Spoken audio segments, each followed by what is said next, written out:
ವೀಕ್ಷಕರಿಗೆ ನಮಸ್ಕಾರ.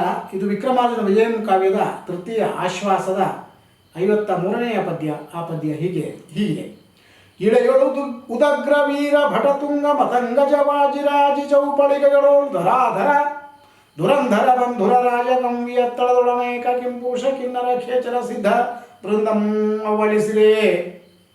ಮೂರು ಲೋಕ ಮನೆ ಪೋತುದು ಮೂನೆಲೆಯಂ ಸ್ವಯಂವರಂ.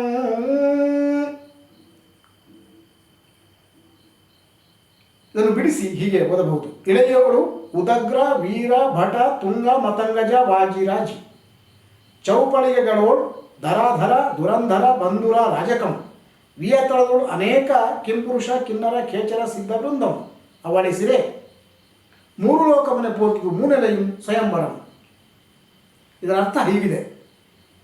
ಇಳೆಯೋಳು ಭೂಮಿಯಲ್ಲಿ ಶ್ರೇಷ್ಠರಾದಂತಹ ಯೋಧರ ಎತ್ತರವಾದ ಮದಿಸಿದ ಆನೆಗಳು ಮತ್ತು ಕುದುರೆಗಳ ಸಮೂಹ. ಇಳೆಯೋಳು ಉದಗ್ರ ವೀರ ಭಟ ತುಂಗ ಮತಂಗಜ ವಾಜಿರಾಜಿ. ವಾಜಿ ಅಂದರೆ ಕುದುರೆ, ಮತಂಗಜ ಅಂದರೆ ಮದಿಸಿದ ಆನೆ. ಚೌಪಳಿಗೆಗಳು ಧರಾಧರ ದುರಂಧರ ಬಂಧುರ ರಾಜಕಂ. ಚೌಪಳಿಗೆ ಈಗಾಗಲೇ ಅದನ್ನು ಹೇಳಿದ್ದೀನಿ. ತೊಟ್ಟಿ ಮನೆಗಳಲ್ಲಿ ರಾಜರಲ್ಲಿ ಅಗ್ರೇಸರರಾದ ಮತ್ತು ಶ್ರೇಷ್ಠರೂ ಆದಂತಹ ರಾಜರ ಸಮೂಹಗಳು ಇರಲು, ವಿಯತ್ತಳದಳು ಅನೇಕ ಕಿಂಪುರುಷ ಕಿನ್ನರ ಖೇಚರ ಸಿದ್ಧ ಬೃಂದ. ಆಕಾಶದಲ್ಲಿ ಅನೇಕ ರೀತಿಯ ಕಿಂಪುರುಷ ಕಿನ್ನರ ಖೇಚರ ಸಿದ್ಧರೇ ಮೊದಲಾದ ದೇವಾನುದೇವತೆಗಳ ಸಮೂಹ ಅವಳಿಸಿರೆ ಮೇಲೆ ನುಗ್ಗಿ ಬರುತ್ತಿರಲು. ಮೂರು ಲೋಕವನ್ನೇ ಪೋತುದು ಮೂನೆಲೆಯಂ ಸ್ವಯಂವರಂ.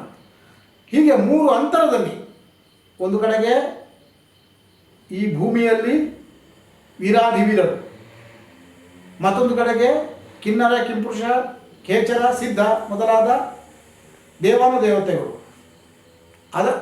ಅದರ ಜೊತೆಗೆ ಮದಿಸಿದ ಆನೆ ಕುದುರೆಗಳ ಸಮೂಹ. ಹೀಗೆ ಮೂರು ನೆಲೆಗಳಿಂದ ಇಷ್ಟೂ ಸಮೂಹಗಳಿಗಳು ಈ ಸ್ವಯಂವರ ಮಂಟಪ ಮೂರು ಲೋಕವನ್ನೇ ಹೋಲುತ್ತಾ ಇತ್ತು ಎನ್ನುವುದಾಗಿ ಪಂಪ ವರ್ಣಿಸ್ತಾನೆ.